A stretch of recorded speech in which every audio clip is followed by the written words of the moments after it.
Hello and welcome to Dialogue. U.S. tech leaders are urging Washington to halt moves that would further restrict exports of advanced chips to China, while top U.S. venture capital firms are questioned over their investments in China. All this happened while former diplomat Henry Kissinger made a surprise visit to China recently. How are U.S. restrictions on chip exports hurting their own businesses? What are the next moves for both sides in the semiconductor industry? And what message can we glean from the flurry of talks recently between top Chinese and U.S. officials? To discuss these issues and more, I'm glad to be joined by Victor Gao Zhikai, Chair Professor at Soochow University, Professor Iain Begg at the London School of Economics and Political Science, and also we have Einar Tangen, the current affairs commentator. That's our topic. I'm Xu Qinduo.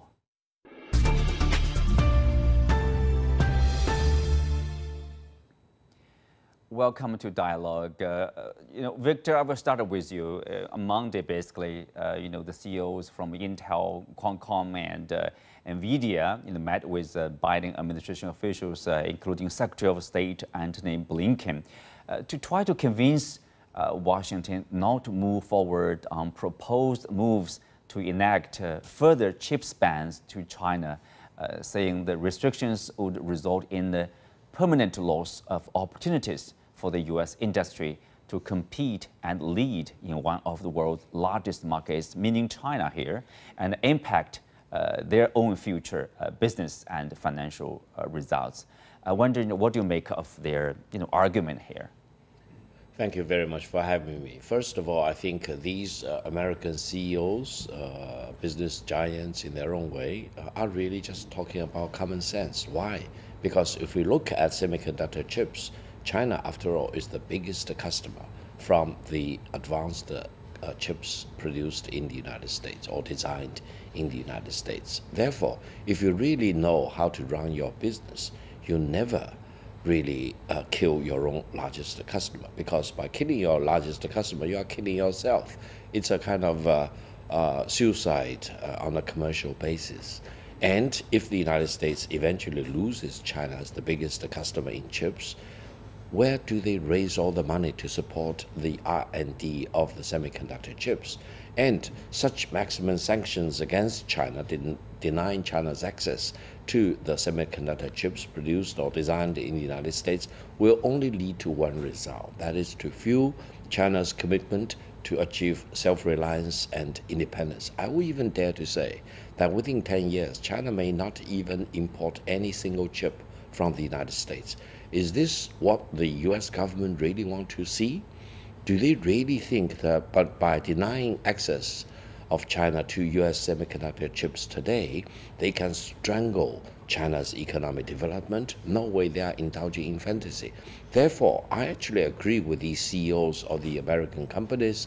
I hope they can convince the decision makers in Washington that business is business. If you weaponize business, eventually you may not prevail, because China is a factor that the United States cannot hold down to the ground without consequences.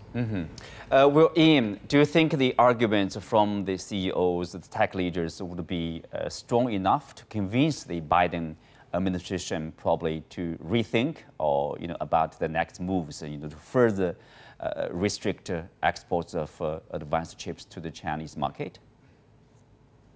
Well, first, I agree with Victor that we need to examine the unintended consequences of such a ban on exports of chips.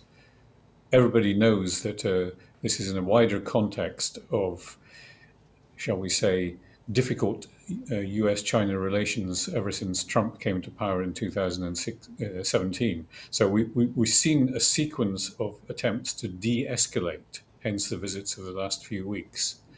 But there's always this tendency in the US for isolationism, for regarding China as hostile.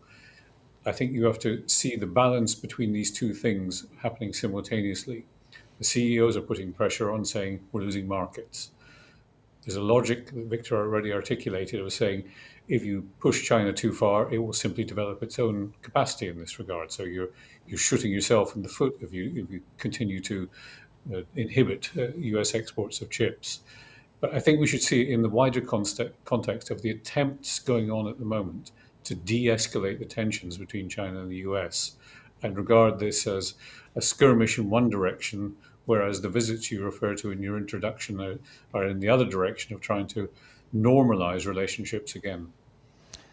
Yeah, Victor, Iain mentioned a very interesting point here.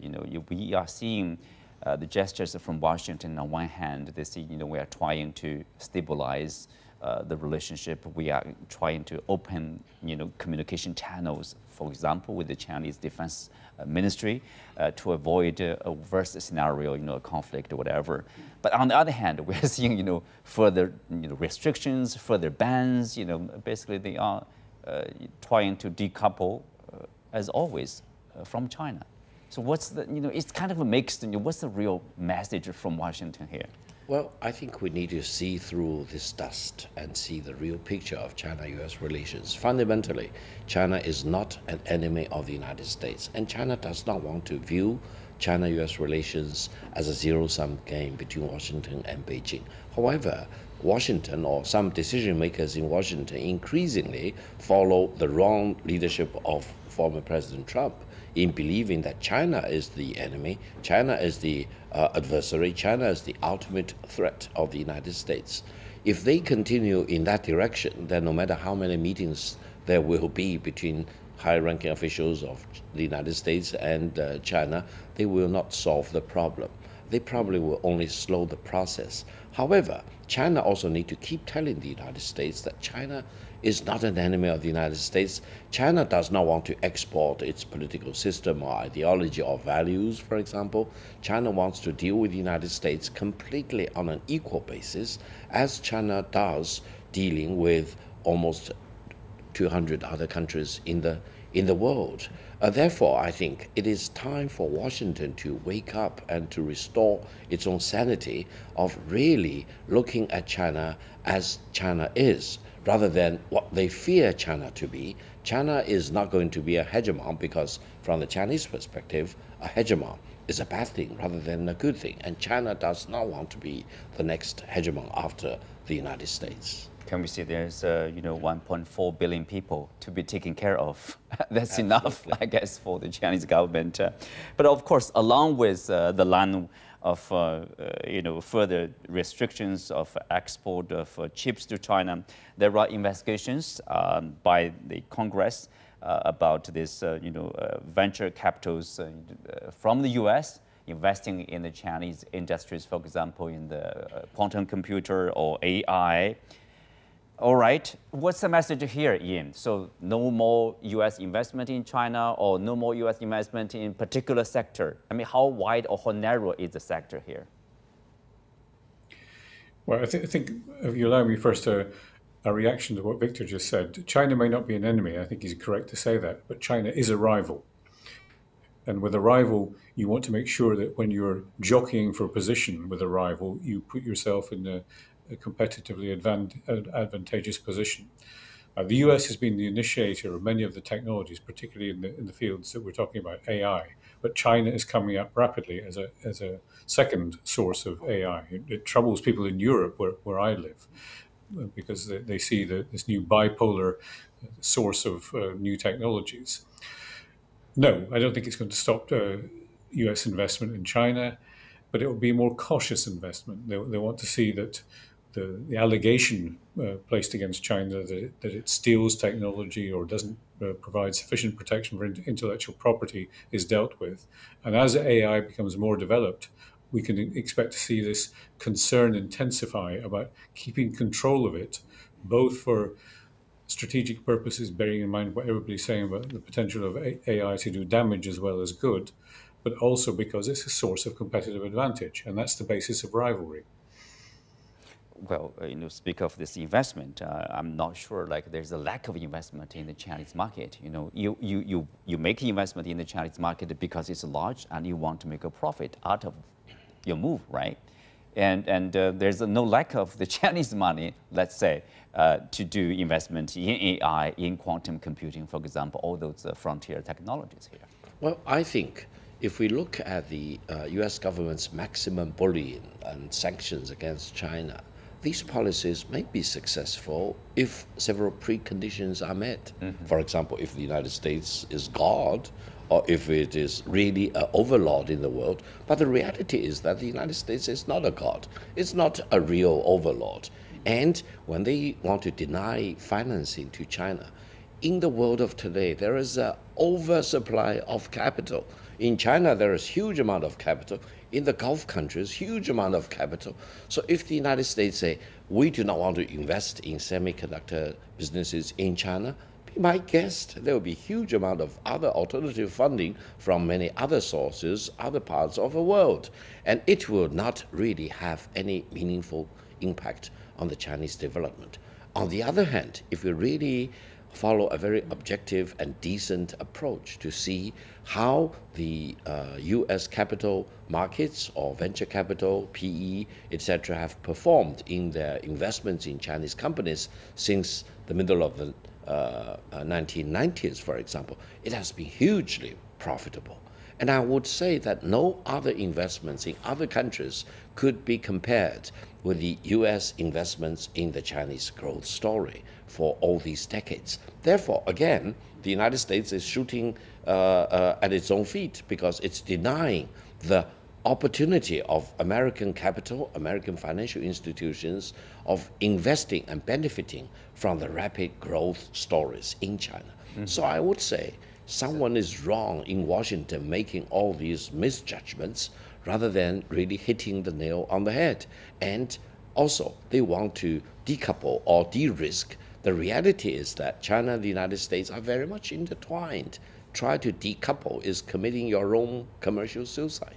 We'll come back to this decouple issue. Here we have Einar Tangen.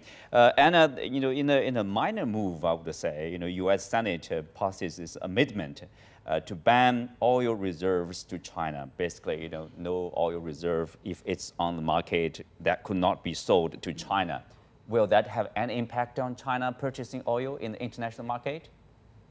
Not in the least. Oil is fungible. The U.S. is not a major exporter to China.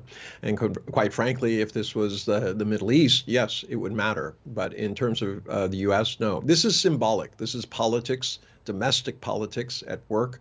The Senate, the Congress, the Biden administration all want to appear tough on China as they go up to the 2024 elections. So I think people should really disregard it. It has no economic effect. The U.S. is not releasing reserves. The last time it was released was by Joe Biden to help the domestic economy. He did it twice. Right. Yeah. Yeah. Yeah, Iain, you are shaking your head. Go ahead. Well, I'm shaking my head to agree that it has no impact because it's any release will be a small amount in a huge pool of oil, which is traded worldwide.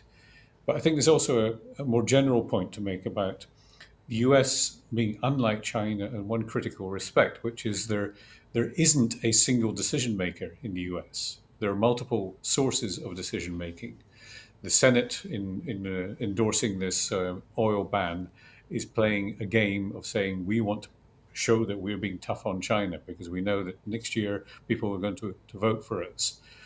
Unlike China, which is able to make a coherent decision on its own behalf, there are competing interests in Washington, which even a president is not able to set aside and say, here is the way we're going. He has to mollify the Senate, he has to mollify the House of Representatives, but he also has to mollify the different business interests. So it's a coalition of interests that comes together in determining U.S. policy. And what you see is different bits pulling in different directions, resulting in the sorts of things we're seeing, like the oil ban. Mm-hmm. Well, I think Iain is right. If you look at the recent debate in the U.S. Congress, for example, a representative, from a Republican, actually, from Missouri, I think is Glenn Luetmeyer, said in the debate, arguing for complete decoupling from China, he said, I quote, "We've got to stop everything going to China. When they overtake us economically, we are done. They will be able to dictate all sorts of things to all the economic partners around the world." Einar, how representative is such an idea? Well, no, I mean, he's trying to play a populist card. I mean, and unfortunately, what it shows is that the U.S., the greatest fear of him and many people who agree with them is that China's success. The fear is that China will do to the rest of the world, including the United States, what the United States has already done around the world. That they will use their power in a way to, maybe start wars, to get revenge, to suppress other countries and things like that. So, when you're hearing these things, you should really think about underlying, what is he trying to say? Is it really about America competing in the world, being part of the market economy? Or is he really just expressing the fears, as I said, that other countries, if they're on top, would do to the U.S. what the U.S. has done to them? The irony here is that China has not. China has not started wars. China has not sought revenge.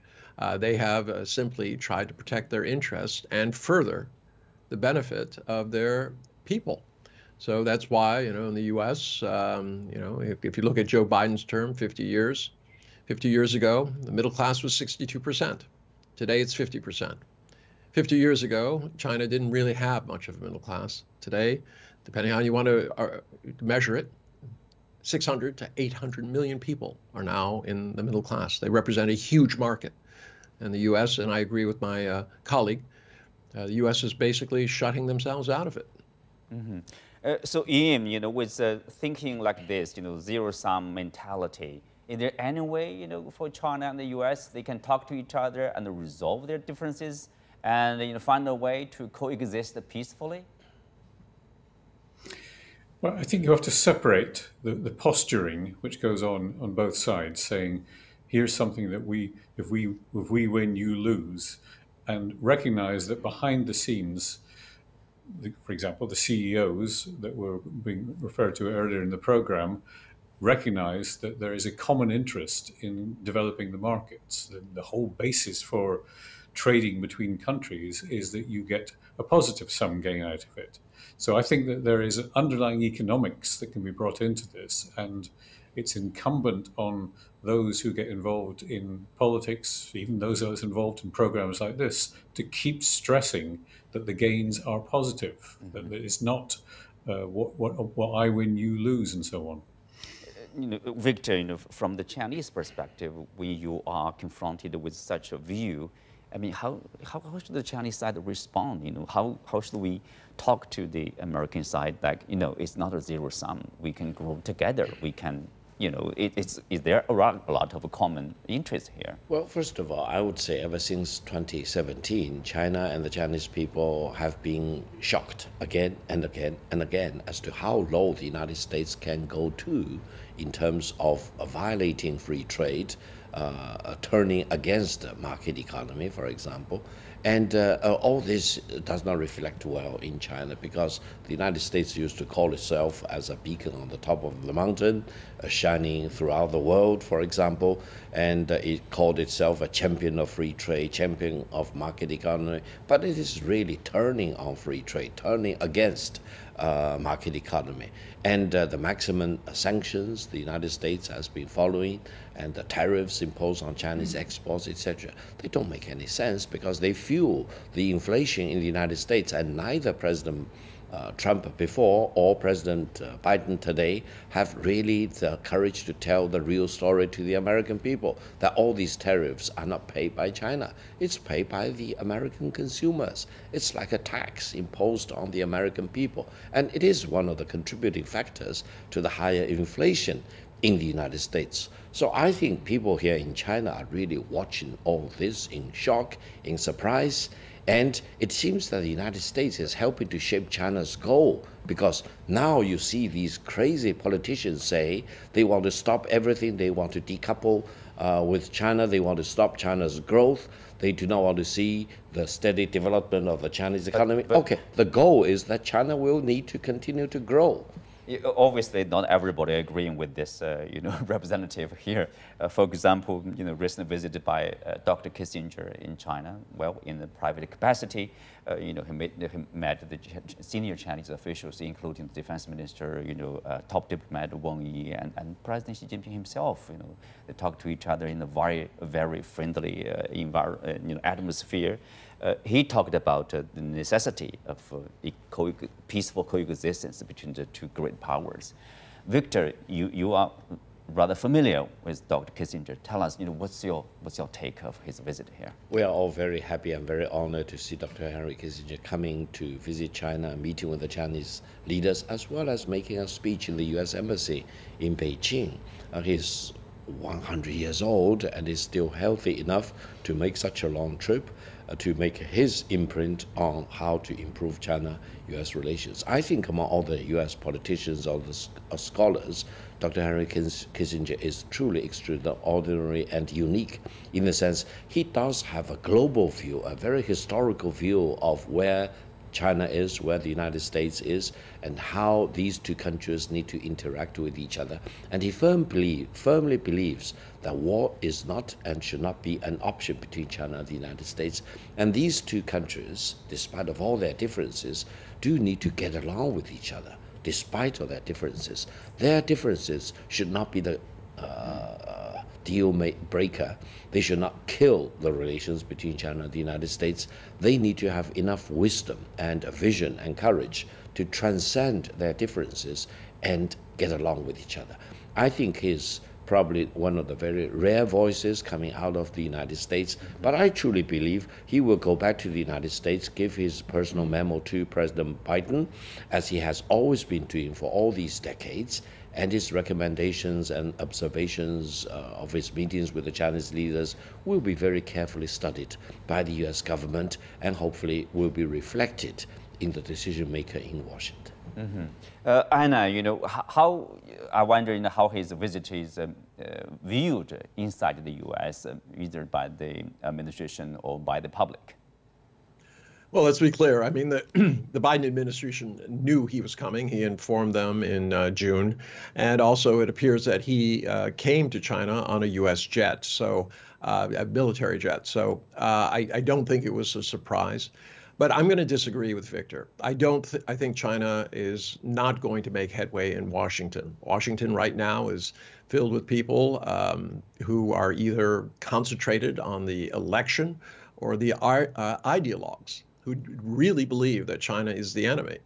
At this point, I think China should view the U.S. and treat the U.S. as a spoiled child, as an 11-year-old on the playground, which is trying to be a bully.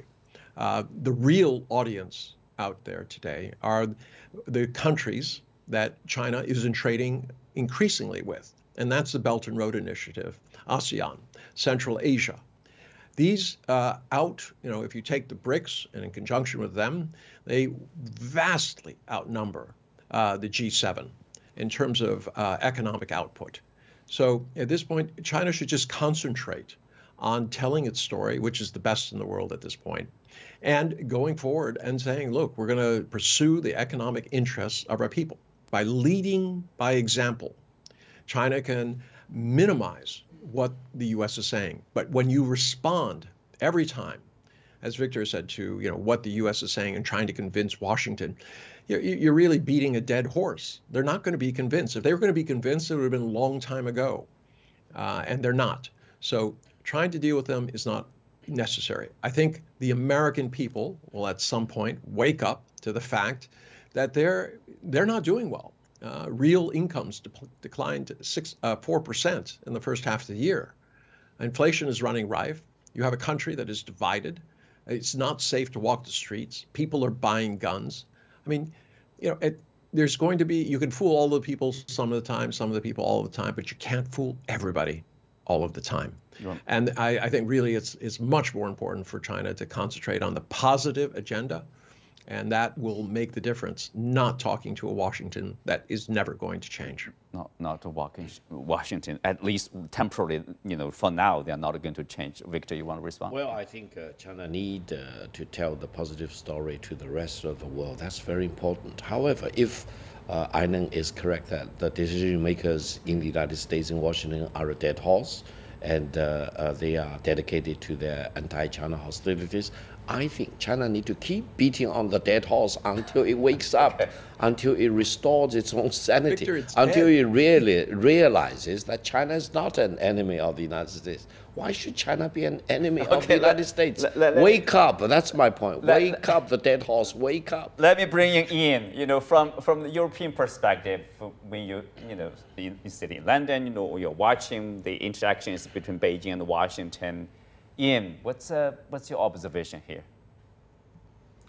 Well, I noticed, and this could just be a translation, that what Xi Jinping said to Henry Kissinger is great virtue comes with longevity.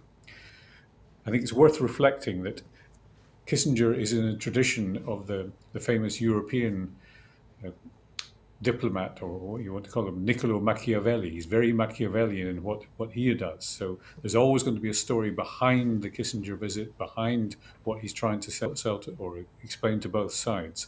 And I think the core message that people like Kissinger will be conveying is we need to preserve the relationships between the two countries. We need to make them better. We need to remember why he first came to Beijing 50 plus years ago to try to break down what was then effectively a Cold War relationship between China and the US, and look to the ways in which we can improve that relationship. But I do reiterate my previous point that it's one thing to say that Washington is dysfunctional, but it's more important to recognize that there are people in Washington who are extremely functional, like Antony Blinken, the Secretary of State, and concentrate the efforts on those sorts of people, reinforcing them through the kinds of back channels that people like Kissinger can offer.